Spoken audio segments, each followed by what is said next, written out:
So if you're looking at concealed carry, this is the type of mess that you definitely want to have.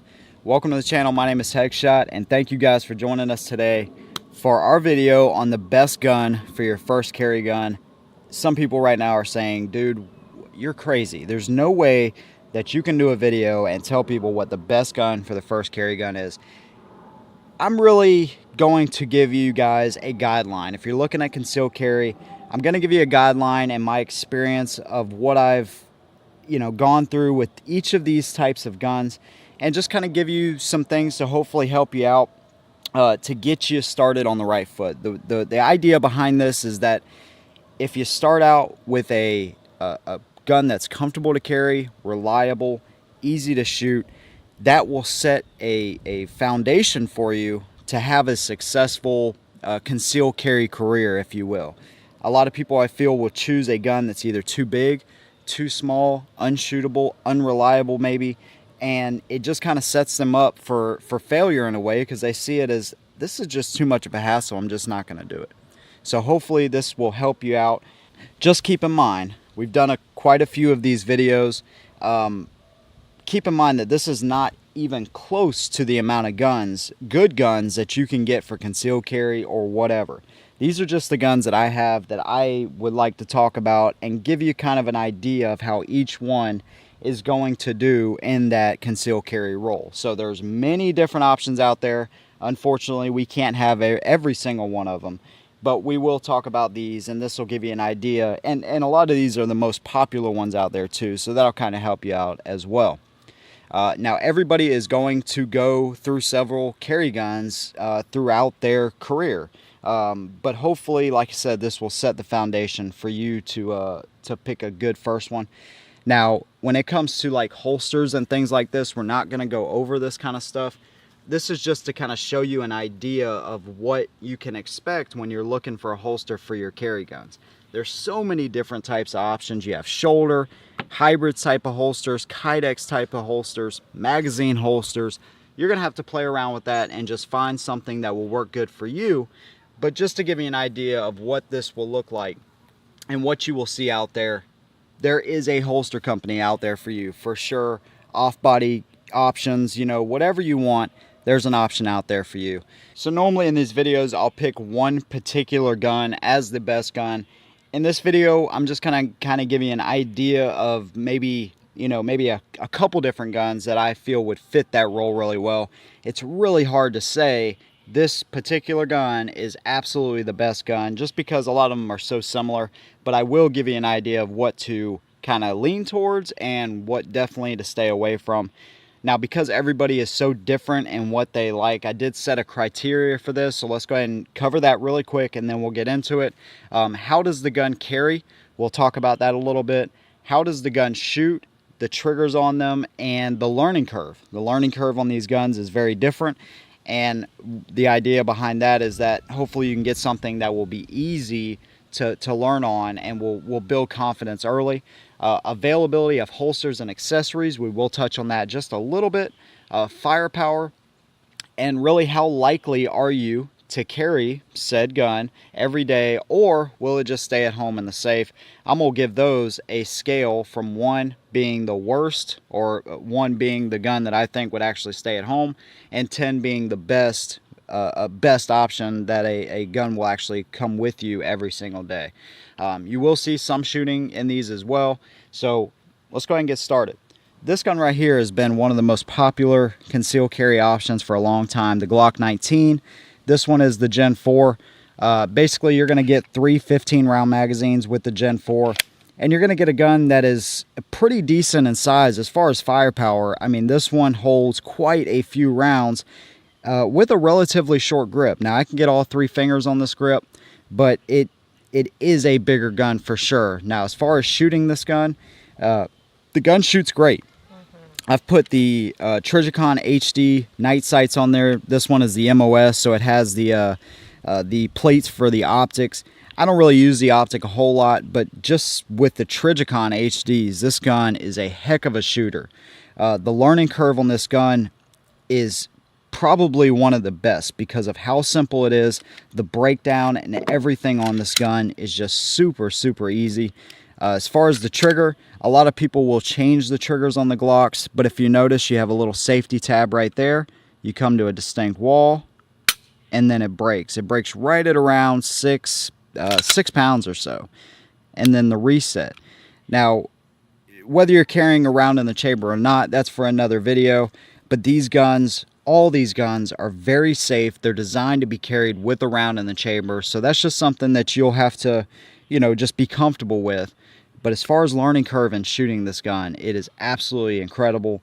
Availability of holsters and accessories on any Glock is going to be out there. Whatever you want to do to these guns, whatever holster you want, it's going to be there for sure. Now, carrying this gun, that's where it gets a little bit tedious. I've carried it in the hidden hybrid holster. It doesn't fit perfectly, but it does fit well enough whenever I take the optic off that it will actually cover the trigger guard. Not something that I would definitely recommend, but I did want to carry it because I don't have a holster for it right now just for that gun. I think I carried it one day at work, and I really just noticed pulling my pants up, adjusting all the time. I really did not care for carrying this gun. It is a bigger gun. You load this thing up, and it's got quite a bit of weight on it. If this was a first gun for your first ever gun, I would say absolutely that would be a great gun. But as far as scaling this gun from 1 to 10, I would say this is more in like the 4 range. I don't think that a lot of people would buy this gun and strap it up every single day and actually carry it. Great shooter, not the best carry gun whatsoever, okay? So there's that one. How about the M&P Shield? This has been extremely popular for concealed carry. You're going to get one 7-round magazine and one 8-round extended magazine. I'll show you that here really quick. Of course, I'm not going to load it up because it does have rounds in it because it is a concealed carry gun for us. But you can see right there, you can actually get an extended magazine. And really, if we put this one has the optic. I should have taken it off, but really, we can put them on the table like that and just give you an idea. They are pretty much the same length. Now, the difference that you're going to run into, of course, is the thinness. And this is what's going to make the difference inside the waistband. You can see how much thinner the Shield over here is than the Glock. Weight as well. The Shield is much thinner, much more easy to actually conceal and carry every single day. Availability on holsters. You're going to be able to find almost anything for this gun. They've been so popular.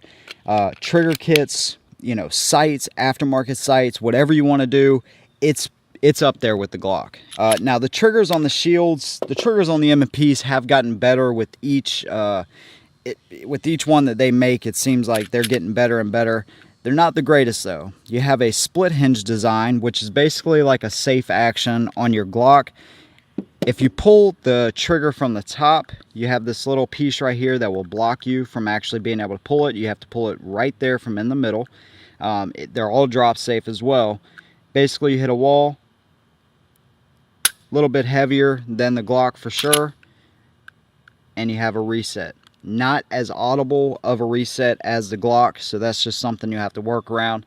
But as far as the learning curve on this gun, I wouldn't say it's, you know, really too bad, but it is something that's going to take some practice. I would not say, you know, with any of these guns, hey, just put it in your holster and start carrying it. This is a gun you definitely want to practice on, get good with it. It does have a pretty good learning curve for it. If you get the 40 in the Shield, that's going to be even more of a learning curve. Because the 40 is just so snappy in this platform. I am not a fan of the 40 in this gun at all, but the 9, it is controllable, but it does have a learning curve. You definitely want to take this guy to the range and shoot a bunch of rounds through it before you actually carry it. Like I said, we talked about firepower. You're going to get the 7 and 8 round magazines, so that's actually pretty good. One thing about the single stack guns is that you definitely want to have a way to carry an extra magazine. We have a couple different options that we use, like the Neo Mag or the Tolster Echo Mag carrier. That's going to be up to you, but I would definitely carry an extra magazine with these single stack guns for sure. And how the gun carries great. This is actually Mrs. Headshot's gun. Tulsa holster though, fits right in there. Absolutely love this thing. She carries this one every day, and she actually likes it. Now, she carries it off body in this holster, and that's the way she likes to carry, but it is with her every single day, and it's really a testament to this gun. Now, when she puts it on her body, she thinks it's comfortable. It does print a little bit. So for the ladies, if you're looking at one of the shields, you just want to be mindful of that. If you're going to carry it on your person, depending on, you know, your body type, and all this kind of stuff plays into it.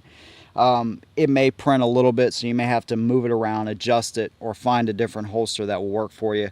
But Mrs. Heckshot has been carrying this one for a long time, and she really loves it. As far as the scale on the shield, 1 being the worst, it's going to stay at home, and 10 being actually, you know, you're actually going to carry this gun, I would say this one's going to be a 9.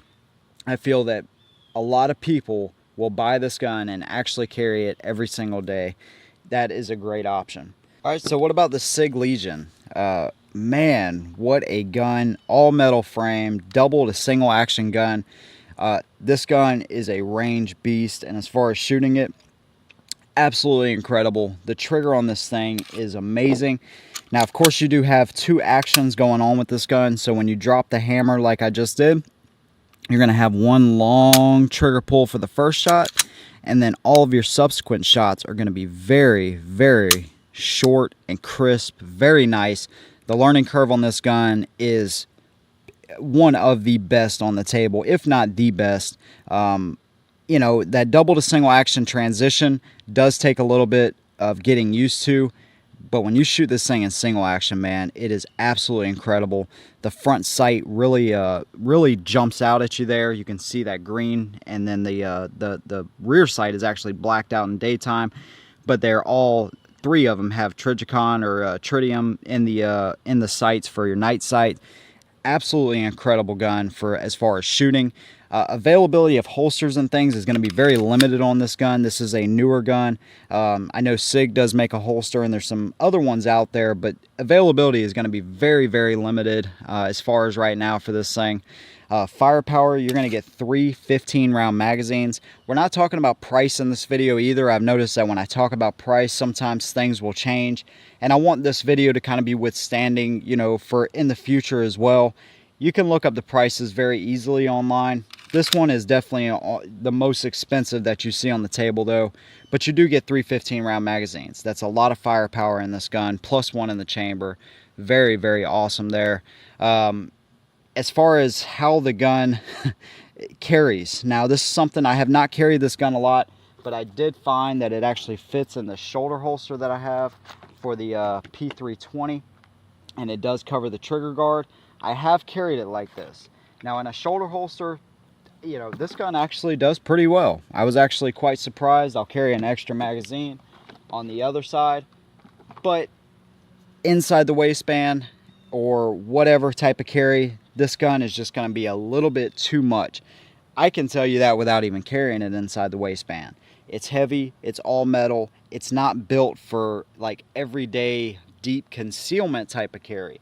Now if you wear an overcoat, a jacket, a suit, you're allowed to carry in a shoulder holster, you know, that would probably be the best option for this gun, or outside the waistband. For you guys that can carry outside the waistband in your given state, then yeah, I would definitely say this is a good option. But I think for most people, as far as if this would stay at the house or actually be on you every day, I would actually give this gun like a 3. I don't think that many people would carry that gun every single day. I just don't see it happening. I know that there are some people out there that have different tolerances for weight, and you know, some people can handle a lot, some people don't. So I'm not saying that you can't carry this gun, but what I am saying is I think that most people would keep it at home if they bought it for concealed carry. I don't see this one being in a lot of people's holsters. That's just my opinion, but amazing range gun. Absolutely incredible. What about the Glock 26? This gun is like the original carry gun. So many people carried this gun up until you had the single stack craze with the original PPS and some of the car series guns and all that. This gun is going to give you 3 10-round magazines. Now that may not sound too impressive, but when you take a regular shield and you put it up against it, now you start to see that that's actually really awesome. This gun is a half-inch shorter than the Shield. The Shield holds 7 rounds, the Glock holds 10 rounds.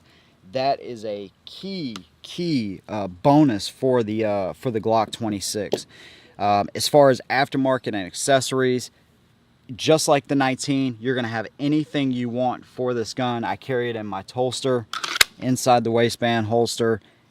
I'm going to be honest with you, it is different carrying it than the Shield. They are different everyday carry guns, but they're not a whole lot different. The biggest difference you'll find is a little bit of weight and that thickness right there inside the waistband. So it does make a difference, but this gun does carry very, very well. As far as shooting it, you are going to notice obviously more recoil than the 19, but it has pretty much the same type of trigger. And if you'll notice there, you hit that wall, you have the same safe action type of trigger, and boom, it breaks, and then there's your reset. As far as shooting this gun and a learning curve, I'd say the biggest learning curve is the fact that you can't get 3 fingers on there. For a lot of people, that makes a huge difference in controllability. So there is a learning curve to this gun, but as far as small subcompact guns, this one is one of the better shooters in that category. So it is something you want to take time with. Aftermarket, sights and things like that. I have the Trigicon HDs on there. That is one awesome sight picture. I like how deep it's cut out here. The orange sight just, really stands out. It's just a really awesome setup. One thing I did not mention with the other guns is left-handed shooters. On the 26 and the 19, you can reverse your magazine button. The slide stop is not reversible though on the Glocks, or it's not ambidextrous either. On the Shield, you cannot reverse that magazine button, so that's something you want to keep in mind. And then on the SIG, you can't reverse it on the SIG either. And none of your controls are on the left-hand side of the gun. So if that means something to you, you left-handed shooters, that may be something to consider. Firepower, we talked about that. 10+1 in a gun this size, I think is really great. And as far as the scale from, it actually being carried and not being carried, I would give this gun a 9 as well, along with the Shield. I think that most people would buy this gun and actually carry it on an everyday basis. Awesome little gun. What about the SIG P320? This is kind of in the same category as the Glock 26. With this gun, you're going to get 2 12-round magazines, so you actually get 2 more rounds than the Glock. Aftermarket accessories and things like that, it's kind of limited. It's getting a lot better than what it was when this gun first came out. Some of the grip frame modules are available now, so you can get some of those. It's still kind of a limited thing. It seems like with SIG, they put out these really awesome guns, but then the aftermarket, the accessories, the grip frames, they all have to catch up months and months and months down the road with these guys. But they make some awesome guns. This was actually our first, or our best pick for your first gun in general. And really the reason I did that is because of the learning curve, the trigger, and how this gun shoots. I have found that most people, when they take this gun to the range with that trigger and the way it shoots, it's just amazing. It really does shoot like a much bigger gun than it is. And really the compact is even a better shooter than the subcompact. Let me show you the trigger on this one. It doesn't have any kind of safety dingus or anything in the trigger, but it is drop safe. All its safeties are internal. You'll notice here you have a little bit of take up, and then a very clean break, and then the reset, boom, right there. With the sight picture, this comes with the SIG Light night sights, or you can get the regular contrast sights, whatever you want to do. But I found that with most people, they can really shoot this gun well. Ambidextrous slide stop, and you can reverse your magazine button there. Striker fired. This gun gives you a lot in a relatively small gun. Now, when you compare it to the Glock 26, it is a little bit longer. So inside the waistband, of course, that grip length is what you're trying to conceal. 2 more rounds, but you do have a little bit longer of a grip, so that's something you'll want to keep in mind. Now, as far as carrying this gun, although it is dimensionally pretty close to the 26, you can see here just how close they really are. The SIG does look a little bit thicker, which it is. It has a little bit higher of a bore axis, you'll see there. That doesn't mean a whole lot to me, but to some people it does. It is a little bit heavier though. You have the 26 at like 21.5 ounces. You have the P320 subcompact at 25 ounces, somewhere in there. So that little bit of difference does make a difference every single day inside the waistband. I've carried it in this hidden hybrid holster quite a bit, and what I've noticed is this holster isn't my favorite type of holster, so maybe that has something to do with it. But this gun sitting in place on my hip every single day inside the waistband, I do start to notice it more than what I do on the 26. That little bit of weight difference really does make the 26 a more comfortable gun to carry. As far as shooting this gun and everything, it is amazing. And for a first gun, I still stand by that. I think this one or the compact would be the best option. As far as the scale on how likely you are to actually carry this gun, I would give this one a 6. I think it's right in that range that I think most people would carry it. But I think there's a lot of people that would buy it and say, man, that's just too heavy of a gun for me. That's just where I stand with that one.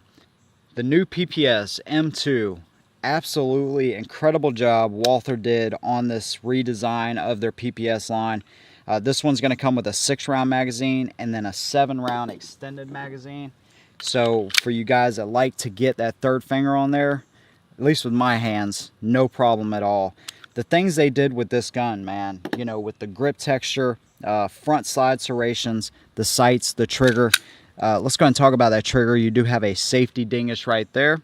You hit a wall and boom, it breaks. Then your reset is right there.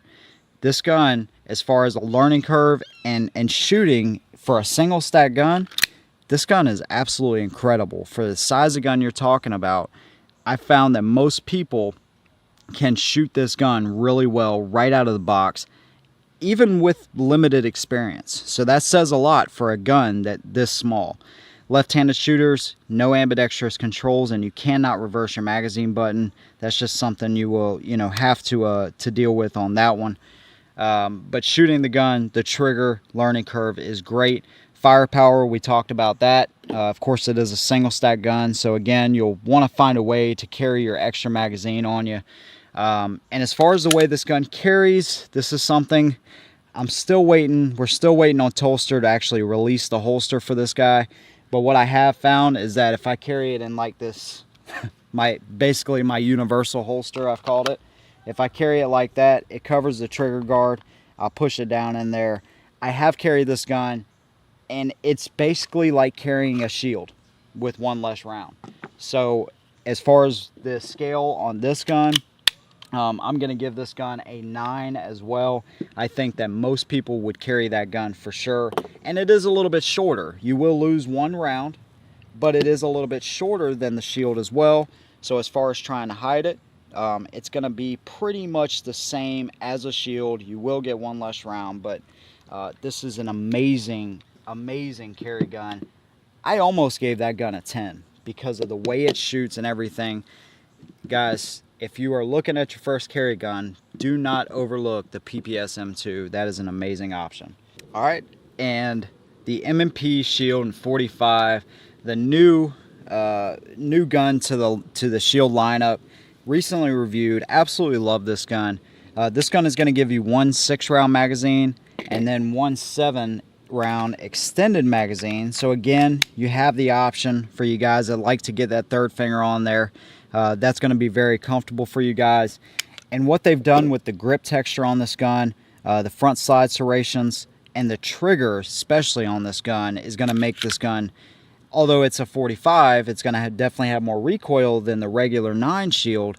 The trigger and everything on this gun is incredible. Again, a split hinge design, but a much cleaner and lighter break, and the reset is definitely better. Boom, right there.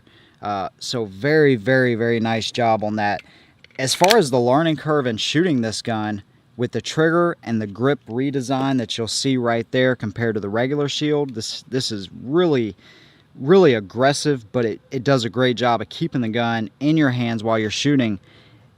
there is a difference there as far as the recoil, but there's not a whole lot of difference in the way this gun shoots and handles the 45 round. The changes that Smith & Wesson made to this gun are really incredible. So I would say the learning curve, if you're a new shooter, I wouldn't start out with the 45, but as you get a little bit of experience, I don't think it would take much at all to really get good with this gun. So availability, holsters, and accessories so far are not too, good for the 45 shield, but again, it's brand new. It will definitely catch up because a lot of people are buying this gun, and that's just the way it is. A lot of people buy them. There's going to be a lot of holsters available. I wouldn't worry about being able to get a holster for this gun or accessories. It will definitely catch up. As far as the way the gun carries, again, I have used my universal holster. This is something that I definitely wouldn't recommend doing because, even the holster manufacturers will tell you only carry the gun that you bought your holster for in that particular holster. It's something that everybody kind of does until they get a holster for their gun. They want to carry it, and I have carried it. Really, I mean, it's almost the same weight as a shield, so you really don't have that big of a difference. Where you will notice it is that this grip texture against your bare skin doesn't feel the best. All right, and it is a little bit longer in the grip, so you'll notice that here with the regular shield, it is a little bit longer to accommodate the 45. You lose one round with the 45 shield, so that's not bad at all. But besides the grip texture, if you wear a shirt underneath and this grip texture is on that shirt and you find a good holster for this gun is really not that much different than carrying a 9mm shield. I'm actually really impressed with the way that gun carries. Again, like I said, get a holster for that particular gun. It's something you'd never want to, be carrying a gun that's not in the holster that it's designed for. Really, I just do this to kind of give you guys an idea of, hey, what it looks like. If it's not safe, if it doesn't cover that trigger guard, do not carry it at all. But as far as the scale, from 1 to 10 with this gun, I would give this gun an 8. I think it's right there with the shield. Really, it should probably be a 9 because I think that most people, when they buy this gun, they would actually carry it, and that's just the way I think it is. Learning curve, you definitely want to make sure your recoil management, your grip, and everything is really solid, and make sure that you can handle that 45 round. But I think that most people probably could after a little bit of experience. The only other gun we have out here, and really it's the same as the 9mm shield, is the Performance Center. You're going to get an upgraded trigger, fiber optic sights. They do make this one now with night sights. I would go with that option as opposed to the fiber optics because you get a more diverse situation type of thing with the sights. If you're out and about late at night with these sights, they're not going to do much for you. With the night sights, you're going to be able to see through those sights. I like that option better. But this gun has been a great gun, and this has been my main carry gun now for a long time. I carry it in this holster, and this gun has just been incredible as far as a carry gun. Again, the Performance Center, whichever one you go with, is going to be a 9, and the shootability on this one is actually better than the regular shield, at least for me. Accessories, all that kind of stuff, it fits in with all the shield accessories. They all fit with the Performance Center, so pretty much the same there. So there you go, guys.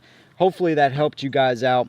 As far as a category of which guns I feel fit the best, most successful, easiest to shoot, and most carryable options on this table, I think your single stacks are going to be the best option.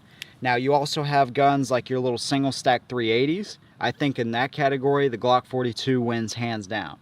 Most of the little 380s like the Bodyguard and the Ruger and all those types of guns, although they're very easy to carry, they are extremely hard to shoot when you first start out with them.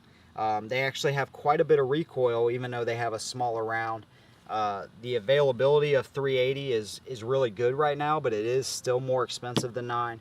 And really, the 9mm guns, you can get almost the same gun, same size gun, with just a little bit more weight, and you can step up to the 9. Your ammo is going to be cheaper. you're gonna have a better, more effective round. I like the 9mm, but if you have to go with a small 380, I think the Glock 42, which we have reviewed in the past, is the best one in that category. But as far as single stack guns, the PPS I think is the best one out of them all, the new PPS anyways. And then your subcompact guns, Glock 26, check out the M&P 9 compact as well, because it is very close to this gun, and that is an incredible gun at an incredible price as well. But like I said, there's so many good guns on the market. The LC9S Pro, the Glock 43, there's so many good ones. Take a look at it, but hopefully these categories and these guns will give you an idea of what to look for when you pick your first carry gun. Good luck. There is a lot to it, but it is very fun, and protect yourself and your family, and have a little bit of fun with it as well. Thank you guys for joining us. We'll see you in the next one. And as always, hold them down.